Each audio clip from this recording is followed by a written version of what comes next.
எப்பொழுது பார்த்தாலும் ஒன்ன சொல்லுவார், எடப்பாடி பழனிசாமி பிஜேபிக்கு அடிமை. எத்தனை முறைதான் சொல்றது? கேட்டு கேட்டு மக்களுக்கு புளிச்சே போச்சு. வேற என்னத்தை, வேற கீரல் இருந்திருக்கான மாதிரி இதுதான் சொல்லிட்டு இருக்கிறேன்.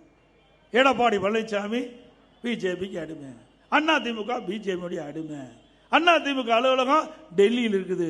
இதைத்தான் நீ பேசிட்டு இருக்கிற. ஆனா நடைமுறையில இருப்பது திமுகவுடைய அலுவலகம் தான் டெல்லியில இருக்குது.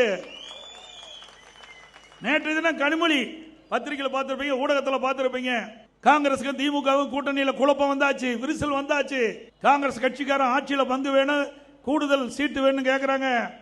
திமுக காரன் கொடுக்க முடியாது அப்படின்னு மறுக்கிறார். ரெண்டு பேரும் வார்த்தை போர் யுத்தம் நடைபெற்று விட்டது.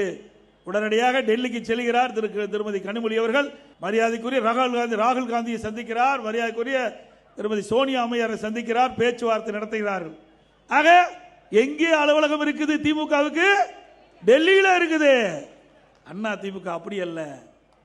நம்முடைய கூட்டணியை மதித்து, அண்ணா திமுகவை மதித்து, பாரதிய ஜனதா கட்சியில் இருக்கின்ற உயர்ந்த பதவியில் இருக்கின்றவர்கள் நம்முடைய நம்பிக்கையை எண்ணி, நம்பிக்கை உரியவர் என்று எண்ணி நம் சென்னைக்கு வந்து இங்கே கூட்டணியை பேசி அப்பொழுதே அறிவித்தோம்.